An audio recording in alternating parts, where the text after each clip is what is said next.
Good morning friend Priyanka लाइफस्टाइलेर आमी प्रियंका नतून आरेकटी दिनेर आरेकटी ब्लगे तुम्हादेर सबाइके स्वागत जानाई। सबाई केमन आछो? आशा करछि खूबई भालो आछो और तुम्हादेर भालोबासाय आमराओ खूब भालो आछि। आजकेर एखन बाजे सकाल 6टा 15 और एखन थेकेई ब्लगटा शुरू करछि। सकाले उठे प्रथमे सदर दरजाय जल दिए तारपरे बासी उठानटा झाँटिए निচ্ছি। तबे घरटा एखोनो झाड़ देওয়া হয়নি। বাইরের কাজ সেরে রেখে তারপরে ঘরের কাজে হাত দেব। তবে তৃষ্ণা এখনো ঘুমাচ্ছে, ওকে ঘুম থেকে তুলে তারপরে বিছানা মাদুর পরিষ্কার করে একেবারে ঘরটা ঝাঁট দিয়ে বের করব। তোমরা তাহলে সারা দিন আমার সাথে থেকো আর পুরো ব্লগটা প্লিজ স্কিপ না করে দেখো, আশা করছি খুবই ভালো লাগবে। বাসি উঠানটা ঝাঁট দিয়ে রেখে হাত পা ধুয়ে এসে হাঁড়ি করার পিছনে একটু ছাই মাটি লাগিয়ে নিচ্ছি। এখন বাইরের কাজ সেরে যদি ঘরে চলে যাই আর এই হাঁড়ি করার কথা মনে থাকবে না, রান্না করতে এলে তখন অসুবিধা হয়ে যাবে। আগের একটা ব্লগে এক দিদিভাই কমেন্ট করেছিল অর্জুন গাছের ছাল আমি কি করি, তো তোমরা সবাই দেখো আমি আগের দিন রাত্রেই অর্জুন গাছের ছাল ভিজিয়ে রেখেছিলাম আর আজকের সকালে এই জলটা তৃষ্ণার বাবাকে দিচ্ছি খেতে।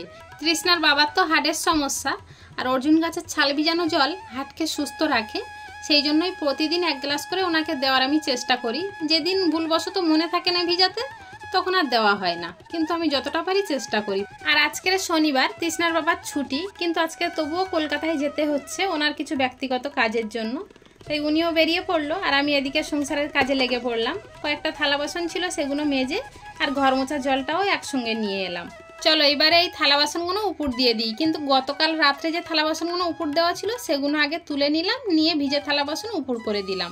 এগুলো উপর করে দেওয়া কমপ্লিট, তাই শুকনো থালা বাসনগুলো যেখানে জিনিস সেখানে গুছিয়ে রেখে চাল বের করে নিয়ে এসেছি। এখন একটু ভিজিয়ে রাখবো, এখন রান্না করব না, সবাইকে খেতে দেব, নিজে খাবো, তারপরে রান্না করব। তবে তৃষ্ণার আর ওর ঠাম্মার জন্য মুড়ি খই কলা মিষ্টি দিয়ে দিলাম। আর গতকাল রাত্রে কিছু ভাত এক্সট্রা ছিল, সেই ভাতে জল দিয়ে রেখেছিলাম, সেটা নিয়ে আমি এখন খাবো। তবে আমার পান্তা খেতে খুব ভালো লাগে, ওরা তো কেউ খেতে চায় না, পান্তা থাকলেই আমি খেয়ে নিই। তবে তৃষ্ণা এখনও খাচ্ছে, ওর খাওয়া হয়নি বলে আমি বললাম তুই খা আর আমি তাহলে গ্যাসটা একটু মুছে নিই। গ্যাস এঁটো হয়নি, তবুও একটু ধুলো উড়ে পড়েছে, তাই একটু সার্ফের জল করে মুছে নিচ্ছি। তোমরা তো সবাই জানো আমার ছোট জায়গা, রান্নাঘরটাও ছোট, নিজের ঘরটাও ছোট, আর এই গ্যাস টেবিলটা সব সময় কাজে লাগে। একটু থালা বাসন মেজে এনে রাখছি, একটা বাটি রাখছি, কি একটা জলের মগ রাখছি। এবার যদি সেটা নোংরা থাকে সেখানে আর তো রাখতে ইচ্ছা করে না, সেই জন্য সবসময় একটু পরিষ্কার রাখার চেষ্টা করি। যাই হোক, গ্যাসটা তো প্রায় মোছা হয়ে গিয়েছে, শুকনো কাপড় দিয়ে আর একটু ভালো করে মুছে নিলাম। চলো এবারে রান্না করতে যাই। অনেকটা বেলা হয়ে গিয়েছে, এখন ঘড়িতে টাইম 10টা 45, আর এখন যদি রান্না না বসাই তাহলে দুপুরে কখন খেতে দেবো সবাইকে। আগের দিন যে কুদলি ফলগুলো গাছ থেকে পেড়েছিলাম সেইগুলো আজকে ভাজবো।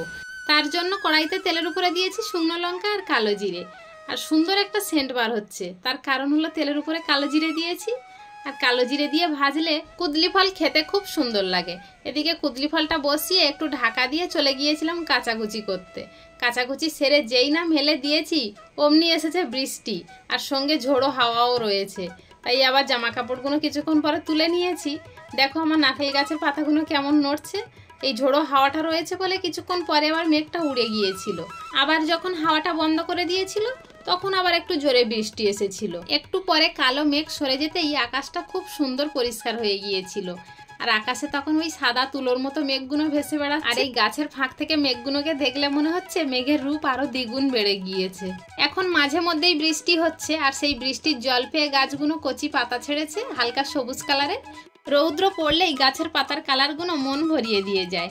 চলো এদিকে আবার তৃষ্ণাকে খেতে দিতে হবে, ওরা আবার খিদে পেয়েছে, ডাকছে। কিন্তু খেতে দেওয়ার আগে তোমাদেরকে তো দেখাতে হবে কি কি রান্না করলাম। আজকের আমাদের মেনুতে রয়েছে কুদরি ফল ভাজা, বেগুন ভাজা, কাঁকরোল ভাজা, ঝিঙে আলুর নিরামিষ তরকারি। আজকের শনিবার, আমাদের বাড়িতে আঁশ হয় না, নিরামিষই খাওয়া হয়, তাই সবকিছুই নিরামিষ করলাম। তবে এখন তৃষ্ণা একা খাবে, তাই একটা থালায় ভাত বেড়েছি। আর যখন ওকে ভাত দিচ্ছি বলছে মা আমার থালাটা একটু সাজিয়ে দাও, তাই সব রকম তরকারি দিয়ে ওর থালাটা সাজিয়ে ওকে খেতে দিয়ে বাইরের কাজ সেরে এসে তারপরে আমি খেয়েছিলাম। খাওয়া দাওয়া সেরে একটু রেস্ট নিয়ে এখন সন্ধ্যা 7টার সময় আবার তোমাদের সামনে চলে এসেছি। সকালে তৃষ্ণার বাবা কলকাতায় গিয়েছিল, তোমরা দেখেছো, আর আসার পথে নিয়ে এসেছে লিচু, আর তৃষ্ণা বলেছে আইসক্রিম খাবো, তাই আইসক্রিম নিয়ে এসেছে। আর এবছরে আমাদের এই ফার্স্ট টাইম আমাদের বাড়িতে লিচু আনলো। তৃষ্ণা তো খুব খুশি, কিন্তু তৃষ্ণার বাবা বলল যে এখন খাবি না, লিচু যখন খাবি অন্তত 1 ঘন্টা আগে জলে ভিজিয়ে রাখবি, তারপরে লিচু খাবি। তৃষ্ণা সে কথা শুনে আর লিচুটা খেলো না, এখন আইসক্রিমটা নিয়ে খেতে বসে পড়েছে। আর আমি বসেছি আর কি এনেছে তোমাদেরকে দেখানোর জন্য। তবে কি এনেছে তোমাদেরকে দেখাবো, তোমরা বুঝতে পারবে কি না জানি না, যারা সোনার কাজ করে তারাই বুঝতে পারবে। এইগুলো বলে মুচি, তো এতে করে সোনা গালাই করে, তাই এইগুলো তৃষ্ণার বাবার কাজে লাগে আর তৃষ্ণার কাকাইরও লাগে। তাই তৃষ্ণার কাকাইয়ের কিছুটা আর তৃষ্ণার বাবার কিছুটা। আর এটা হচ্ছে কাঁচের গুঁড়ো, এটাও তৃষ্ণার বাবার কাজে লাগে, তাই জন্য নিয়ে এসেছে। তবে এখানে যতগুলো কাগজের রোল করা দেখছো সবগুলোতে এই মুচি রয়েছে, কোনোটার সাইজ একটু বড় আর কোনোটার সাইজ একটু ছোট। তৃষ্ণার বাবা আসার সময় কলেজ স্ট্রিট থেকে তৃষ্ণার জন্য খাতা নিয়ে এসেছে। আমাদের এখান থেকে খাতা কিনলে একটু বেশি দাম নেয়, 110 টাকা কিলো নেয়, কিন্তু কলেজ স্ট্রিট থেকে কিনলে 70 টাকা, কখনো 75 টাকা, কখনো 80 টাকা কিলো নেয়। আজকেরও তো নিয়েছে 80 টাকা করে কিলো। তাই 1 কিলো খাতা নিয়েছে, 6টা হয়েছে, 2টো বাংলা, 2টো ইংরাজি আর 2টো অঙ্ক।